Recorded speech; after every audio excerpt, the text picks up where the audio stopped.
Hello student, आज हम start करने वाले हैं एक्सरसाइज 3.2। आप सब लोग जानते हैं कि हम पढ़ रहे हैं क्लास 10 का chapter number 3, pair of linear equation in two variable.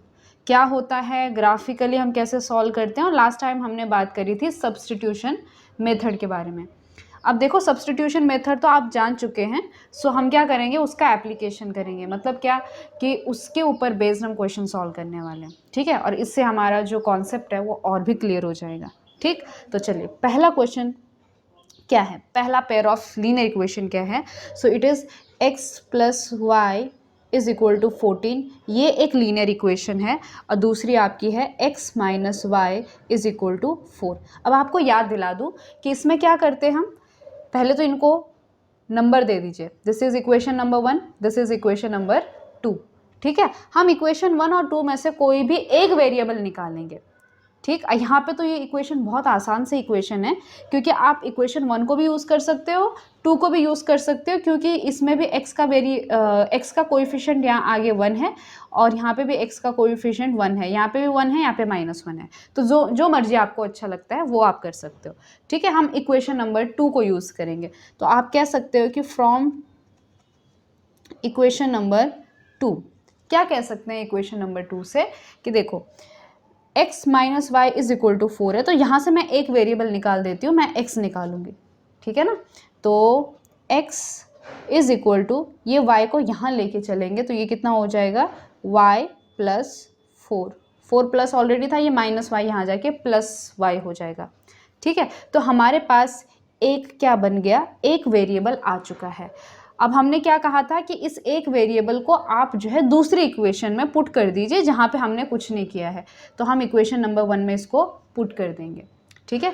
तो यहाँ से हमारे पास x की वैल्यू आ गई y के रूप में। तो अब क्या करेंगे, put it in equation number 1, ठीक है। इक्वेशन नंबर 1 में पुट करेंगे तो जहाँ जहाँ पे x है वहाँ पे आप x का वैल्यू पुट करेंगे, ठीक है। तो देखो x plus y is equal to 14 है, तो x की जगह आप क्या रखोगे, y प्लस 4, ये x की जगह रख दोगे, ठीक है। बीच में क्या है, प्लस है, y है इज इक्वल टू 14, ये एज इट इज़ रखेंगे, क्योंकि जहाँ पे x था वहाँ पे हमने x का वैल्यू डाल दिया यहाँ से, ठीक है। अब देखो, अब इसको सॉल्व करेंगे, ये पूरी की इक्वेशन जो है अब 1 वेरिएबल में बदल गई है। मतलब क्या कि हम उस 1 वेरिएबल का आंसर निकाल सकते हैं, ये सिर्फ y में बदल गई है, ठीक है। तो अब देखो, इस y और इस y को ऐड करेंगे तो कितना आंसर आएगा, 2y, ये प्लस 4 इज इक्वल टू 14, ठीक है। अब क्या करेंगे, इस 4 को इस साइड लेके जाएंगे तो 2y, चलो यहाँ पे लिख देते हैं, 2y इज इक्वल टू कितना आ जाएगा, 14 माइनस 4, ठीक है। तो 2y इज इक्वल टू 10।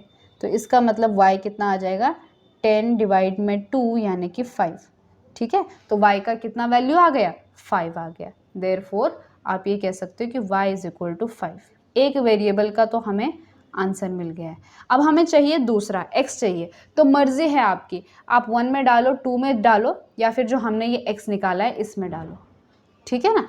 तो हम इसमें डाल देते हैं, ठीक है। So put y is equal to 5 in किस में, x is equal to y plus 4, इसमें डाल दो।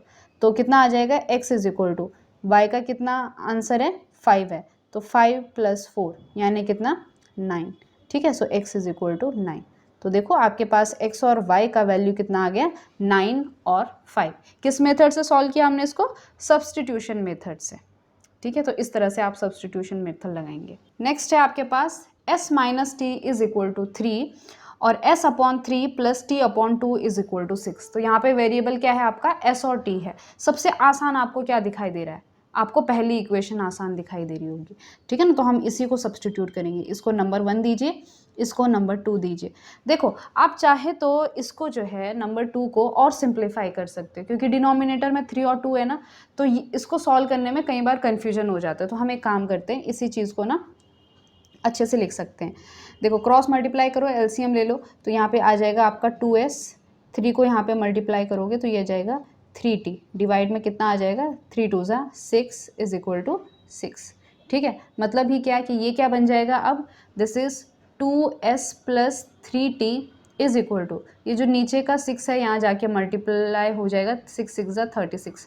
तो ये आपकी दूसरी इक्वेशन है, ठीक है ना। मैंने क्या किया, इसी को ऐसा लिख दिया क्योंकि अब जो है ये एक लाइन में डिनोमिनेटर में इनका 1 है, तो अब आसान है हमको, ठीक है। अब देखो, अब 1 और 2 में से चेक करो आपको आसान कौन सा लग रहा है। 1 अच्छा लग रहा है, ठीक है ना, तो हम 1 को यूज़ करेंगे, ठीक है। तो आप ये कह सकते हो फ्रॉम इक्वेशन नंबर 1, देखो क्या लो आप, या तो एस लो या तो टी लो, हम एस ले लेते हैं, ठीक है। तो s minus t is equal to क्या है, 3 है, तो एस कितना आ जाएगा, ये टी यहाँ आके प्लस हो जाएगा, तो टी प्लस 3 बन जाएगा, ठीक है। तो हमारे पास एक वेरिएबल आ चुका है। अब हमने क्या करना है, इसको पुट कर देना है दूसरी जो बची हुई इक्वेशन है जिस पे हमने अभी कुछ यूज़ नहीं किया, इसमें पुट कर देंगे, ठीक है। तो यहाँ पे लिख लो, पुट कहो या फिर क्योंकि इसका सब्स्टिट्यूट है तो यहाँ पे हम सब्स्टिट्यूट भी कह सकते हैं, सब्स्टिट्यूट। ये मैं इसलिए बता रही हूँ ताकि आपको ये शब्द से ऐसा रहेगा कि अच्छा ये कुछ अलग सा नहीं है, ठीक है ना। सब्स्टिट्यूट मतलब पुट, एक ही बात है। Substitute it in equation 2, equation 2 में रखेंगे, क्लियर है बात। तो इक्वेशन 2 देखो, जहाँ जहाँ पे आपका एस है वहाँ वहाँ पे आप टी प्लस 3 रखेंगे, क्लियर है। तो देखो 2 है ये और यहाँ पे s था, तो s की जगह आप रखोगे t प्लस 3, क्लियर है ये बात। अब बाकी एज इट इज़, यानी कि plus 3t is equal to 36। इतनी बात क्लियर है आपको। इसी चीज़ को अब हम सिंप्लीफाई करेंगे। अब देखो ये एक वेरिएबल बन गई है, t के रूप में बन गई है, तो t से हम वैल्यू निकाल देंगे। तो सबसे पहले इसको अंदर डिस्ट्रीब्यूट करेंगे, तो 2 into t is 2t, 2 into 3 is plus 6, plus 3t is equal to 36। ये बन गया हमारे पास, ठीक है। इसको फर्दर सॉल्व करेंगे तो 2t और 3t हो जाएगा 5t, ओके। अब मैं क्या करती हूँ, इस 6 को इस साइड ले आती हूँ, तो ये क्या बन जाएगा, इज इक्वल टू 36 माइनस 6, ठीक। तो 5t इज इक्वल टू कितना आ जाएगा, 36 में से 6 गया तो 30 बचेगा, तो t is equal to 30 divide में 5, यानी कितना 6 आ जाएगा। तो एक वेरिएबल का हमारे पास आंसर आ गया t is equal to 6, clear है। अब हम इस t को रखेंगे वहाँ पे जहाँ पे s मिलेगा हमको। तो एक काम करते हैं, यहीं पे रख देते हैं। आप चाहो तो 1 में रखो, चाहो तो 2 में रखो। 1 में और इसमें रखना एक ही बात है क्योंकि ये दोनों एक ही इक्वेशन है, क्लियर है ना। So put it in equation number 1 भी बोल दो, ठीक है। इक्वेशन नंबर 1 में रख देते हैं, चलो। तो इक्वेशन नंबर 1 में रखा तो कितना आ जाएगा, s ये है, t की जगह आ जाएगा 6, तो ये माइनस है यहाँ पे, माइनस 6 इज इक्वल टू 3, ये माइनस 6 यहाँ चला जाएगा, राइट। तो s is equal to 3 plus 6, यानी कितना आ गया, 9 आ गया, ठीक है। तो इसका मतलब ये है कि यहाँ से हमारे पास जो वैल्यू आया t का वो तो 6 आया और जो आपका s आया वो 9 आ गया। ये भी सिंपल सा एग्जाम्पल था। ये है आपका क्वेश्चन नंबर 3। इसमें देखो ये जो एग्जाम्पल है ये काफ़ी इंटरेस्टिंग एग्जाम्पल है क्योंकि अगर आपने 3.1 तक अच्छे से पढ़ा है तो आपको इसमें नज़र आ रहा होगा कि ये कैसी लाइन है। देखो अगर मैं इसी लाइन को 3x minus y is equal to 3, इसको अगर मैंने 3 से मल्टीप्लाई किया, ठीक है ना, 3x माइनस वाई को यहाँ पे भी 3 से मल्टीप्लाई करना पड़ेगा, यहाँ से भी 3 से मल्टीप्लाई करना पड़ेगा, तो ये कितना आ जाएगा 9x, इसको यहाँ मल्टीप्लाई करोगे तो minus 3y is equal to 3 3 ज़ा 9। ये बन जा रही है आपकी इक्वेशन नंबर 2। तो जब भी आप किसी इक्वेशन को किसी नंबर से मल्टीप्लाई करते हो और वो दूसरी इक्वेशन जैसे बन गई, जैसे यहाँ पे 3 का मल्टीपल बन गई, तो ये जो इक्वेशन है, ये जो लाइन है, ये एक्चुअली इसकी क्या होती है, कोइंसिडेंट लाइन होती है। तो ये दोनों एक्चुअली हैं क्या, दीज आर कोइंसिडेंट लाइन, ठीक है। और चाहे तो आप जो है A1/A2, B1/B2, C1/C2 रेशो निकाल के देखोगे तो सेम रेशो आएगा, ठीक। अब आपको पता है कि इसमें कितने सॉल्यूशन होते हैं, इन्फिनाइटली मेनी सॉल्यूशन होते हैं, ठीक है। अब मान लो अब आपको जो है कभी कभी पता नहीं चलता, ठीक है, और आपने सब्स्टिट्यूशन मेथड लगा दिया तो क्या सॉल्यूशन आएगा आपका। अब ये जानने के लिए हम देखते हैं कि क्या होता है जब हम सब्स्टिट्यूशन मेथड लगाते हैं, ठीक है। तो चलो इसको हम नाम देंगे इक्वेशन नंबर 1, इसको हम नाम देंगे इक्वेशन नंबर 2। आपको इसमें से एक वेरिएबल निकालना है, तो मुझे साफ साफ यहाँ पे जो है y दिख रहा है जो अकेला है, मतलब क्या कि इसके सामने कोएफिशिएंट 1 है। ज़रूरी नहीं है कि कोएफिशिएंट हमेशा 1 रहे, लेकिन कोशिश करते हैं कि हम उस वाले वेरिएबल को चूज़ करें, ठीक है ना। तो फ्रॉम इक्वेशन नंबर 1 देखो क्या करते हैं हम, 3x minus y is equal to 3 है, क्लियर है। मुझे ये माइनस वाई चाहिए, मतलब मुझे इसमें से y निकालना है, ठीक है। तो एक काम करते हैं, मैं इस 3 को यहाँ ले आती हूँ और y को यहाँ ले जाती हूँ, ठीक। तो ये क्या बन जाएगा आपका 3x, ये +3 है, यहाँ जाके -3 हो जाएगा, ये -y है, वहाँ जाके +y हो जाएगा। तो यहाँ से आपको देखो y मिल गया है, ठीक है ना। तो y क्या आ गया आपके पास, 3x माइनस 3, ये है आपका y। अब हम इसको सब्सटीट्यूट करेंगे, ठीक है। तो इसको हम करेंगे सब्सटीट्यूट, किस में करेंगे, इक्वेशन नंबर 2 में, ठीक है, इन इक्वेशन नंबर 2, क्योंकि यहाँ से मैंने निकाला था। तो देखो क्या होता है ऐसे केस में, तो 9x को वैसे ही रखो, -3 ऐसे ही रखो। अब y की जगह ये वाली वैल्यू पुट कर दो, तो इस y की जगह क्या रखेंगे, 3x माइनस 3 रख दिया, bracket close, is equal to 9। अब इस ब्रैकेट के अंदर हम मल्टीप्लाई कर देते हैं, तो 9x, अब इसको अंदर मल्टीप्लाई करो, तो -3 इंटू 3 कितना हो जाएगा, -9x, माइनस माइनस प्लस, 3 3 ज़ा 9 इज इक्वल टू 9, क्लियर है। अब देखो ये +9x है और ये -9x है, ये हो जा रहे हैं कैंसिल। आपके पास क्या बच रहा है, इधर 9 बच रहा है और इधर 9 बच रहा है। अब इसका मतलब समझना है हमको, यहाँ से हमें देखो ना x का वैल्यू मिला है ना y का वैल्यू मिला है, इतना ध्यान में रखेंगे। क्यों नहीं मिला है, क्योंकि देखो ये लाइन कॉन्ग्रुएंट है, ये कोइंसिडेंट लाइन है, ठीक है। तो इस पे इन्फिनाइटली मेनी सॉल्यूशन है, हर एक नंबर जो इस लाइन पे है वो उसका सॉल्यूशन है, क्लियर है। तो कोई एक तो आंसर नहीं आएगा इसमें, ठीक है ना। होता तो एक x और एक y हमारे पास यहाँ पे सेपरेटली मिल जाता है, लेकिन इसमें क्या बोल रहा है कि 9 इज इक्वल टू 9, हमेशा ये दोनों साइड इस तरह से बराबर आएंगे। इसका मतलब ये हुआ कि यहाँ पे आप x कुछ भी रखते, देखो इसी चीज़ को मैं थोड़ा सा आपको कॉन्सेप्ट समझाने की बात कर रही हूँ कि यहाँ पे जो बन रहा है वो बन रहा है 9x minus 9x plus 9 is equal to 9, ये चीज़ बन रही है। अब आप यहाँ पे x कुछ भी पुट करो, पुट एनी वैल्यू, कोई भी आप x को पुट करो यहाँ पे, ठीक है, ये सिचुएशन हमेशा ट्रू रहेगी। समझ रहे हैं आप इस बात को, ठीक है। तो यहाँ पे कोई भी अगर आप वैल्यू डालेंगे तो वो इस इक्वेशन को हमेशा हमेशा हमेशा सेटिस्फाई करेगा। तो एक चीज़ आप यहाँ से कहेंगे कि अच्छा इसके पास इन्फिनाइटली मेनी सॉल्यूशन है, ठीक है, it has infinitely many solution, clear है। अब देखो लेकिन होगा क्या, क्या मैं कोई एक निकाल सकती हूँ, कैसे पता चलेगा कि वो कौन सा होगा, वो हमें इससे पता चलेगा कि x और y के बीच में रिलेशन क्या है। तो जो हमने यहाँ पे ऑलरेडी ढूंढा है कि y is equal to 3x minus 3, ये रिलेशन होगा आपका y और x के बीच में। आप यहाँ पे आपकी जो मर्जी है वो उस x को डालो, जो भी y आएगा वो जो है वो सॉल्यूशन होगा। मतलब क्या कि जैसे कि मैंने x इज इक्वल टू 0 रख दिया, ठीक है, इसका मतलब ये हुआ कि y इज इक्वल टू कितना आ जाएगा, -3 आ जाएगा। तो देखो 0 और -3 ये इसका एक सॉल्यूशन होगा, दिस इज वन सॉल्यूशन, ठीक है। उसी तरह से आप x1 रखो y निकालो वो भी सॉल्यूशन होगा, x2 रखो y निकालो वो भी सॉल्यूशन होगा, क्लियर है, बात समझ में आ गई। तो इसके इन्फिनाइटली मेनी सॉल्यूशन है, कोई एक आप जो है इस रिलेशन से निकाल सकते हो। तो ये जो है क्या है, this is relation between x and y, ठीक है, क्योंकि ये चीज़ समझनी बहुत इंपॉर्टेंट है, आगे जाके स्टूडेंट्स को कन्फ्यूजन होता है, क्लियर है ये बात। चलिए क्वेश्चन नंबर 4 की बात करेंगे, तो ये आपके पॉइंट्स में है, ठीक है।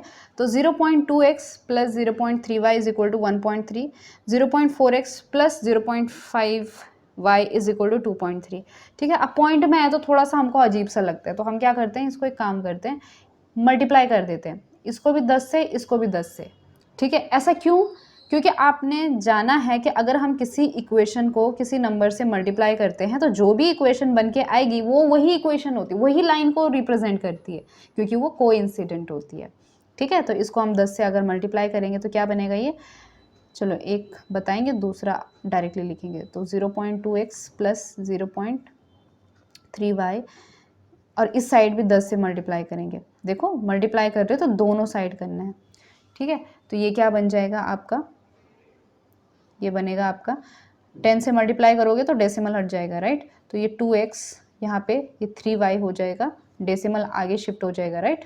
3.0 आएगा, 2.0 आएगा इस तरह से, और ये 13.0 यानी कि 13 आ जाएगा। तो ये आपकी इक्वेशन नंबर 1 हुई। सिमिलरली सेकेंड इक्वेशन आपकी क्या बनेगी, 4x plus 5y is equal to 23। अब ये दिखने में आपको ऐसा लग रहा होगा कि अच्छा अब हम इनको सॉल्व कर सकते हैं। अब सब्स्टिट्यूशन मेथड लगाइए, ठीक है। अब इसमें किसी का भी कोएफिशिएंट 1 नहीं है, ठीक है ना, तो फिर भी हम कोशिश करेंगे कि आसान निकालें। तो इक्वेशन नंबर 1 को ढूंढते हैं, क्योंकि यहाँ पे छोटे नंबर मुझे दिखाई दे रहे हैं, यहाँ पे थोड़े से बड़े दिख रहे हैं इसके कंपैरेटिव में। तो यूजिंग इक्वेशन नंबर 1 इसको यूज़ करते हैं। तो 2x plus 3y is equal to 13 है। मैं काम करती हूँ, 2x निकाल देती हूँ, तो 3y को यहाँ ले जाती हूँ। तो 2x is equal to 13 minus 3y। अब इस 2 को डिवाइड में लेके चलेंगे, तो this is 13 minus 3y divide में 2। अब आया ना थोड़ा सा अलग क्वेश्चन, जहाँ पे हमारा जो वेरिएबल है वो थोड़े से रेशो के रूप में आ गया, डिनोमिनेटर में भी कुछ आ गया, ठीक है। अब इसको हम सब्सटीट्यूट करेंगे। कहाँ से निकाला, ये इक्वेशन नंबर 1 से निकाला, तो सब्सटीट्यूट किस में करेंगे, इक्वेशन नंबर 2 में करेंगे। सो सब्सटीट्यूट इन इक्वेशन नंबर 2, ठीक है। अब जहाँ जहाँ पे आपका x है वहाँ पर इस वाली वैल्यू को पुट कर दो। तो ये 4 एज इट इज़ रखो, x की जगह ये पुट कर दो, तो कितना आ जाएगा 13 माइनस 3y डिवाइड में 2 आ गया, ठीक है। अब बाकी एज इट इज़ लिखो, 5y इज इक्वल टू 23। अब देखो ये पूरी की पूरी जो इक्वेशन बनी वो एक वेरिएबल में बन गई है, y से बन गई है, तो y का हम यहाँ से वैल्यू निकाल सकते हैं। बस अब हमको क्या करना है, सिंप्लीफाई करना है। तो ये तो कैंसिल हो जाएगा, 2 1 2 2 2 4, तो ये बन गया आपका 2 इंटू 13 माइनस 3y बन गया। अब इसको मैं अंदर मल्टीप्लाई कर दूँ, चलो एक काम करते हैं, स्टेप को पूरा ही लिख देते हैं। 2 into 13 minus 3y plus 5y is equal to 23, ठीक है। तो इसको अंदर मल्टीप्लाई करेंगे तो 2 13 से कितना होता है 26 minus 2 3 6y plus 5y is equal to 23। Clear है। अब देखो ये y को सॉल्व करो, तो माइनस 6y प्लस 5y कितना हो जाएगा, माइनस y हो जाएगा, ठीक है। यहाँ पे 26 as it is equal to 23। एक काम करते हैं, यहाँ पे जगह है, ठीक है। इस y को मैं यहाँ ले आती हूँ और 23 को इस साइड ले आती हूँ। तो 26 यहीं पे रखो, 23 यहाँ पे आएगा तो माइनस 23 बन जाएगा, और y यहाँ माइनस है तो इधर जाके प्लस हो जाएगा। तो 26 में से 23 गए तो 3, तो y आ गया 3, ठीक है। 3 इज इक्वल टू y या फिर y is equal to 3, same ही मतलब है। क्लियर है। अब देखो आपको y का वैल्यू मिल गया, तो क्या मैं x का वैल्यू निकाल सकती हूँ, बिल्कुल। कहाँ पे रखो, इस वाले डिब्बे में रखो, ठीक है। तो x इज इक्वल टू यहाँ पे लिख देना, पुट इन इक्वेशन नंबर 1, और पुट ये वाला लिख देना, बोलना कि इसमें सब्सटीट्यूट किया है। So x is equal to 13 minus ये है 3y, तो 3 इंटू 3 डिवाइड में 2, y की जगह मैंने 3 रख दिया। तो x कितना आ जाएगा, क्या इसको हम डायरेक्टली लिख सकते हैं, यहाँ पे 13 आएगा, यहाँ पे 9 आएगा, 13 में से 9 गए तो 4 बचेंगे, ठीक है। तो ये बन गया आपका 4/2, और 2 2 4, x कितना आ गया 2 आ गया। तो x का वैल्यू आया 2, y का वैल्यू आया 3। तो जब भी डेसिमल ऐसे पॉइंट में आए तो घबराना नहीं है कि अच्छा ये क्या अजीब सा लिख दिया, कुछ नहीं करना, मल्टीप्लाई कर दो। मान लो यहाँ पे 2 पॉइंट के बाद डेसिमल होता है, तो हम कहते हैं कि चलो 100 से मल्टीप्लाई कर देते हैं, ठीक है ना। चलो इसमें आपको कोई दिक्कत परेशानी नहीं होगी। नेक्स्ट है question number 5, root x plus root 3y is equal to 0, root 3x minus root 8y is equal to 0, ठीक है। अब ये दिखने में ऐसा लगता है कि पता नहीं क्या दे दिया, क्योंकि यहाँ पे रूट के रूप में हमको जो है नंबर्स दे दिए, ठीक है ना। और रूट वाले जो नंबर्स होते हैं वो हम बहुत ज़्यादा यूज़ नहीं करते, इसलिए हमको थोड़े से एलियन टाइप के लगते हैं, लेकिन सेम वही प्रोसीजर है, सेम वही है, ठीक है। इसको दो आप इक्वेशन नंबर 1, और इसको दो आप इक्वेशन नंबर 2, और इसमें से कोई भी यूज़ कर लो, ठीक है। अब क्या आसान क्या मुश्किल, तो इक्वेशन नंबर 1 को यूज़ करते हैं, ठीक है। सो फ्रॉम इक्वेशन नंबर 1, तो आप क्या कह सकते हो, या फिर इसको भी यूज़ कर सकते थे, यहाँ पे माइनस में आ जाएगा, चलो कोई बात नहीं। तो देखो root 2x plus √3y is equal to 0। Clear है ये बात? ठीक है, तो अब हम क्या करेंगे, x निकाल देते हैं, इसको इस साइड ले आएंगे, तो √2x इज इक्वल टू ये हो जाएगा -√3y। ठीक है, हमें सिर्फ x चाहिए होता है, x के साथ कुछ नंबर नहीं चाहिए होता है, तो उस नंबर को हम यहाँ पे नीचे लेके डिवाइड कर देते हैं। तो x कितना आएगा, it is equal to -√3 divide में √2 इंटू वाई। क्लियर है बात? तो ये बन गया हमारा x। ठीक है ना, और अब क्या करेंगे एज ऑलवेज कि इसको पुट करेंगे इक्वेशन नंबर 2 में। So put it in equation number 2। ठीक है, तो जहाँ जहाँ पर x है वहाँ पे आपने ये वाली वैल्यू डाल देनी है, कुछ नहीं, बस कैलकुलेशन होगा इसमें थोड़ा सा अलग। तो ये √3 हो गया, x की जगह इसको पुट करो, तो -√3 डिवाइड में √2 इंटू वाई भी है इसके साथ। ठीक है, y। ठीक है, और इसके बगल में क्या है, -√8y इज इक्वल टू 0। अब इसको ध्यान से सॉल्व करो, वैसे दिख ही रहा है कि इसका आंसर क्या है, लेकिन फिर भी चलो देखो, ये क्या हो जाएगा, √3 बन जाएगा, तो ये -3y हो गया। ठीक है, डिवाइड में √2 है, और यहाँ पे -√8 है और y है इज इक्वल टू 0। मुझे ये एलसीएम वगैरह लेने की ज़रूरत ही नहीं है, क्यों? क्योंकि मैं यहाँ से और यहाँ से y को कॉमन निकाल सकती हूँ। ठीक है ना, तो अब यहाँ पे देखो कि ये जो वाला पोर्शन है ये नॉन ज़ीरो है आपका। ठीक है, आप इसको चाहे तो सॉल्व भी कर सकते हो।